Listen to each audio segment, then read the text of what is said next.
नमस्कार प्रेक्षकांनो, मालिकेच्या आजच्या भागामध्ये आपण पाहणार आहोत म्हणजे 16 तारखेला काय धमाका होणार होता ते तर आपल्याला माहिती होतं. पण त्याही पेक्षा मोठी गोष्ट घडलेली आहे ती म्हणजे काव्याने पार्थवरील प्रेमाची कबुली दिलेली आहे, तर जीवाने नंदिनीवरील प्रेमाची कबुली देत तिला आपलंसं केलेलं आहे आणि सगळा माहोलच बदलून टाकलेला आहे. आणि जे काही घडलेलं आहे त्यासाठी जीवाने नंदिनीच्या पुढे हात जोडून माफी मागितलेली आहे. आणि त्याचबरोबर इकडे काव्याने सुद्धा पारची साथ देण्याचं वचन दिलेलं आहे. हे सगळं कशा पद्धतीने होणार आहे ते आपण प्रेक्षकांनो या व्हिडिओमध्ये पाहणार आहोत. त्यासाठी हा व्हिडिओ शेवटपर्यंत पहा. त्याचबरोबर चॅनलवरती नवीन असाल तर चॅनलला नक्की सबस्क्राईब करा. तर इकडे काव्याचे बाबा आलेले असतात. काव्य अजून त्यांना भेटलेली नसते, पण नंदिनी आल्या आल्या आरुषीला बाबांना भेटलेली असते. आई एका ट्रिपला गेल्यामुळं ती येऊ शकलेली नसते. मग मात्र काव्य येते, बाबांना भेटते. बाबा म्हणतात की बाळा, सुखात आहेस ना, तू खुश आहेस ना? तेव्हा सांगते की हो बाबा, मी खुश आहे. कारण काव्याचं लग्न हे जबरदस्तीनं झालेलं होतं, त्यामुळं काव्या मात्र अजिबातच खुश नव्हती. आणि आता काव्या या सगळ्या गोष्टींमुळं खूप आनंदात आहे. बाबांना तिची काळजी वाटत होती, म्हणून तर त्यांनी विचारलेलं असतं की बाळा, तू खुश आहे ना? मग काव्याने लगेच उत्तर दिलेलं असतं की हो, मी खुश आहे, मी सुखात आहे. कारण त्यांना काव्याची काळजी वाटत होती. काव्य आपली कशी असेल, कशी राहील, या सगळ्या गोष्टींचा प्रश्न पडलेला असायचा. आणि आता काव्याने जे यश संपादन केलेलं आहे ते खरंच खूप मोठं आहे. आणि काव्याने जी गोष्ट केलेली असते त्यामुळं बाबा मात्र खुश असतात. त्याचबरोबर इकडे आपल्याला पाहायला मिळतं की जेव्हा या सगळ्या गोष्टी घडत असतात तेव्हा काव्याला ते म्हणतात की आता फायनलच्या मेन्सच्या एक्झामला पण असंच यश मिळवायचं आहे बाळा. सगळं व्यवस्थित होणार आहे तुझ्या आयुष्यात.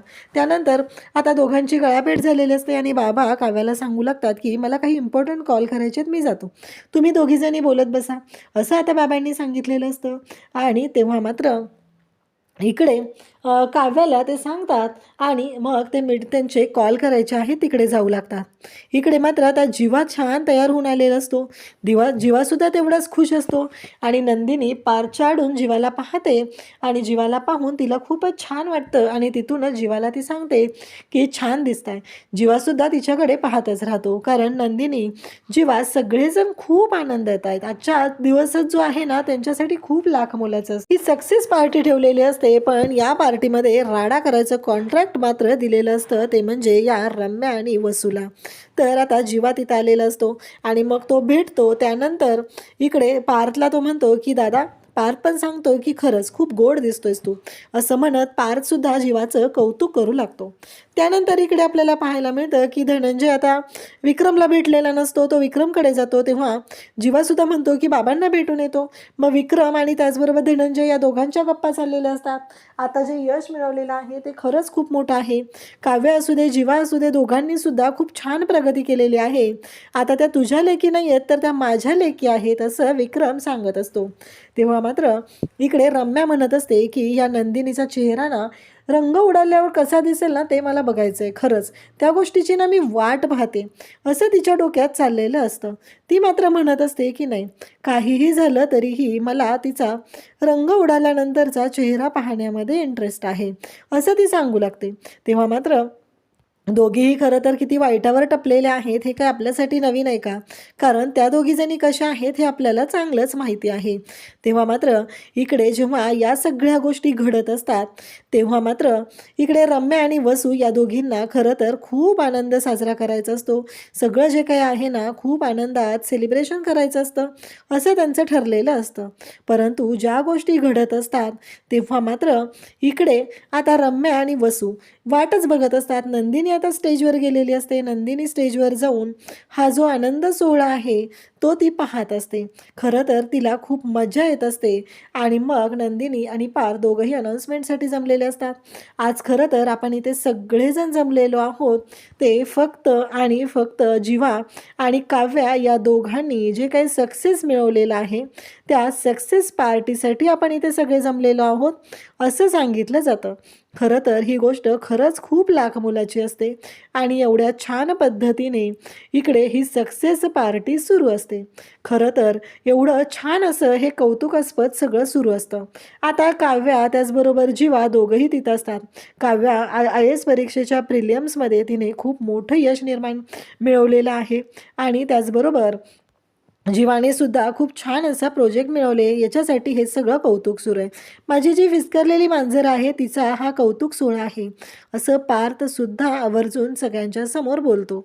आणि मग खरंच काव्यावरती पार्थचं किती प्रेम आहे हे आपण पाहिलेलंच आहे.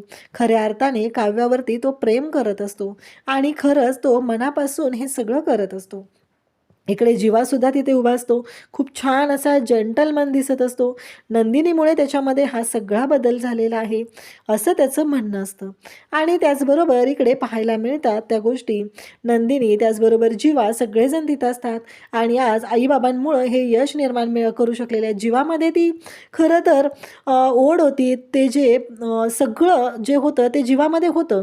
फक्त त्यांना थोड्याशा पुशची गरज होती आणि ती गरज म्हणजेच नंदिनीने त्याला केलेला सपोर्ट, या गोष्टींमुळे हे सगळं पॉसिबल झालेलं आहे, असं आता सगळ्यांचं म्हणणं असतं आणि सगळेजण तेच सांगत असतात. आता मग इकडे जीवा आणि नंदिनी या दोघांनाही स्टेजवर बोलवलं जातं. ते दोघंही तिथं स्टेजवरती आलेले असतात आणि फायनली हा कौतुक सोहळा सुरू झालेला असतो. त्यांचं छान असं कौतुक केलं जात असतं आणि त्याचबरोबर रम्या आणि वसू म्हणत असतात की खरा खरा गावा गोडवे गा, नंतर मजा येणार आहे ना तेव्हा घरी मजा असणार आहे, असं म्हणत त्या दोघीही बोलत असतात. कारण त्यांनी काय बॉम्ब पेरलाय तो त्यांनाच माहिती असतो ना, बाकीच्यांना कसा कळेल यांनी काय तिथे बॉम्ब लावून ठेवलाय आणि कसा बॉम्ब लावलाय ते. त्यानंतर त्या वाट बघत असतात, चालू दे किती कौतुक सोहळे चालणार आहेत ना ते मलाही बघायचं आहे, असं त्यांचं चाललेलं असतं. विक्रम आणि त्याचबरोबर सगळेजण तिथं असतात आणि मग पार्थ म्हणतो की आई बाबा आता तुम्ही दोघंही स्टेजवरती या, कारण विक्रम आणि त्याचबरोबर मानिनी या दोघांनाही स्टेजवरती बोलवलं जातं. विक्रम आणि मानिनी म्हणत मानिनीला कशासाठी आता आम्हाला कशाला बोलवलं असं चाललेलं असतं, पण हे सांगू लागतात की आता तुम्हालाही बोलायचं आहे.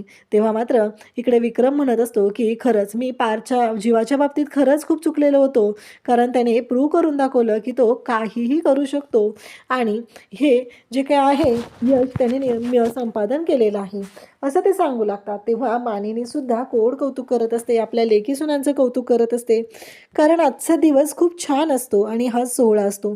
विक्रम म्हणत असतो की ते केक कटिंग वगैरे करायचं आहे ना, तेव्हा मानिनी म्हणते हे बघा तुमचं हे नेहमीच असंच असतं, कार्यक्रम काय आहे ना ते तुम्ही विसरून जाता आणि तुमच्या डोक्यात दुसऱ्याच गोष्टी सुरू होतात, असं मानिनी सांगू लागते. आता जीवा आणि काव्या या दोघांच्याही हातात माईक दिला जातो आणि आजचे उत्सव मूर्ती म्हणून त्या दोघांनाही बोलायला सांगितलं जातं. तेव्हा मात्र इकडे जीवा आणि काव्या, आता जीवाला काव्या म्हणते की तुम्ही बोला, नंतर जीवा म्हणतो की तुम्ही बोला. शेवटी मग काव्याने सांगितल्यामुळं जीवा म्हणतो की ठीक आहे. जीवा बोलायला सुरुवात करतो. जीवा म्हणतो की खरंच पहिलं तर मला थँक्यू म्हणायचं आहे, ते म्हणजे माझ्या आईबाबांना. मी एवढा वांड असूनही त्यांनी मला लहानाचं मोठं केलं, मला काय हवं नको ते पाहिलं, माझ्यासाठी त्यांनी जे काही केलेलं आहे ते खरंच खूप लाख मोलाचं आहे. त्यांनी मला जे प्रेम दिलेलं आहे ते खरंच खूप मोठं आहे, असं म्हणत जीवा आईबाबांचं कौतुक करत असतो. त्यानंतर तो म्हणतो की दुसरी व्यक्ती म्हणजे माझा पार्थदादा, जो लहानपणापासून माझं यश हे स्वतःचं यश मानत आलेलं आहे. त्याच्यासाठी मी जे काही करेल ते खूप मोठं असायचं.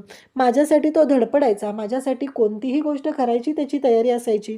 माझ्यासाठी कोणतेही जे त्याचं आहे ते मला द्यायचा, जे माझं आहे त्याच्याकडे असेल तरी तेही त्याने मला दिलेलं आहे. कधीच त्याने असं म्हटलेलं नाही की हे सगळं एकट्याच आहे. त्याने ज्या गोष्टी केलेल्या आहेत त्या खरंच माझ्यासाठी खूप मोठ्या आहेत, असं म्हणत इकडे आता जीवा पार्थचं सुद्धा आभार मानत असतो आणि त्यानंतर म्हणतो की या देवाने एवढ्या चांगल्या गोष्टी माझ्या आयुष्यात आणल्या, परंतु एक मोठी गोष्ट दिली ती म्हणजे एक ब्लँक चेकच देऊन टाकला आणि तो म्हणजे नंदिनी. नंदिनी माझ्या आयुष्यात आली आणि माझ्या आयुष्याचं सोनं झालं. खरं तर नंदिनीने या सगळ्या गोष्टी ज्या वेळेस घडलेल्या असतात, नंदिनीने माझ्यासाठी जे केलंय ना ते कोणीच करू शकत नाही, कारण नंदिनी माझ्यासाठी खरंच सर्वस्व आहे, असं तो नंदिनीचं कौतुक करत असतो. त्यानंतर आता काव्याच्या हातात माईक दिला जातो. काव्या म्हणत असते की माझ्या आईबाबांनी आम्हाला खरंच प्रत्येक गोष्टीमध्ये त्यांनी आमच्यासाठी सगळं केलेलं आहे. कधीच आम्हाला कुठल्या गोष्टीमध्ये नकार नाही दिला. मला सगळं भरभरून मिळालं. एक गोष्ट फक्त माझ्या मनाविरुद्ध घडली होती, ते म्हणजे माझं लग्न. पण खरंच आज मी सर्वांच्या समोर सांगते, आम्हाला नंदिनी काकू मात्र नेहमी म्हणायच्या की लग्नानंतर होईलच प्रेम, कारण देशमुखांसारखा बोका माझ्या आयुष्यात आला आणि खरं तर माझं आयुष्य उजळून निघालं. माझं हे लग्न झालं तेव्हा माझ्या मनाविरुद्ध ती गोष्ट झालेली होती, म्हणून मी सगळ्यांना खूप त्रास दिला. माझ्यासाठी सगळी माणसं माझे दुश्मन. इव्हन मी माझ्या नंदिनी ताईला सुद्धा त्रास दिलेला आहे. मी तिच्याशी सुद्धा चुकीचं वागलेली आहे असं काव्या म्हणत असते आणि तिच्या चुकीची कबुली ती देत असते. सगळ्यांची माफी मागत असते आणि त्याचबरोबर सगळ्यांना ती सांगत असते. तेव्हा म्हणते की आज मी देशमुखांना सांगते, म्हणजे पार देशमुख, तुम्ही मला भरभरून दिलं, माझ्यावरती भरभरून प्रेम केलं. आता मात्र माझ्यावर वेळ आलेली आहे. आता मला भरभरून द्यायचं आहे आणि मी तुम्हाला ते भरभरून देणार आहे. कुठल्याही गोष्टीमध्ये कधीच कमी नाही पडणार आहे असं म्हणत तिने कौतुक करत असते. आणि आता तिने प्रेमाची कबुली दिली आहे, म्हणजे इकडे जीवाने प्रेमाची कबुली दिली आहे, त्यानंतर काव्याने प्रेमाची कबुली दिलेली आहे. आणि त्याचबरोबर मग पारसुद्धा स्टेजवर येतो, नंदिनीसुद्धा स्टेजवर येते. नंदिनी काव्याला मिठी मारते, पार्थ जीवाला मिठी मारतो. तेव्हा पार्थ म्हणतो, तुमची गळाभेट झाली असेल तर पुढच्या कार्यक्रमाला सरप्राईजला सुरुवात केली पाहिजे आपण, असं म्हणत तो बोलायला सुरुवात करतो. तेव्हा मात्र नंदिनी पाहतच असते. फायनली या सर्व गोष्टी खूप छान पद्धतीने चालू झालेल्या असतात. सगळेजण खूप आनंदात असतात आणि काव्याने जेव्हा तिच्या गळ्यामध्ये काव्या पार्थ नावाचं मंगळसूत्र आहे, म्हणजेच मी पार देशमुखांशी कधी झाले हे मला कळलंच नाही, हे जेव्हा ती सांगत असते, तेव्हा मात्र हा जो सोहळा असतो तो रंगात आलेला असतो आणि रम्या आणि वसूची वाट लागलेली असते. त्यांना कळायचं बंद झालेलं असतं की हे सगळं काय होऊन बसलंय, म्हणजे आपण ज्या गोष्टी केलेल्या आहेत त्या होतील का, आपल्या मनाप्रमाणे सगळं होईल का, हा विचार त्यांच्या डोक्यात सुरू असतो. आणि त्याच वेळी इकडे पाहायला मिळतं ते म्हणजे आता लाईट्स ऑफ केल्या जातात आणि सगळ्यांच्या समोर जे सरप्राईज असतं ते सुरू होतं. सरप्राईज म्हणजे काय, तर ती अशी गोष्ट जी इकडे नंदिनी त्याचबरोबर जीवा, नंदिनी आणि पार्थने जीवा आणि काव्या यांच्यासाठी प्लॅन केलेली असते. आणि ते सरप्राईज जेव्हा सगळ्यांच्या समोर खोललं जातं तेव्हा मात्र सगळे पाहत राहतात. खूप छान असे बाईट्स असतात. पहिलं बाईट घेतलेली असते ती म्हणजे मानिनीची. मानिनी म्हणते की मला असं कॅमेऱ्याच्या समोर बोलता येईल की नाही माहीत नाही आहे, पण त्या दोघांचं खूप खूप अभिनंदन, खूप खूप कौतुक असं मानिनी बोलत असते. त्यानंतर आता पुढची व्यक्ती असते म्हणजे विक्रम. विक्रम पण म्हणतो की वेळप्रसंगी मी जीवावरती हात उचलला, पण जीवाने आज जे काय करून दाखवलेलं आहे ना ते खरंच खूप लाख मोलाचं आहे. जीवाने आमच्यासाठी जे काय केलेलं आहे ते खरंच खूप मोठं आहे.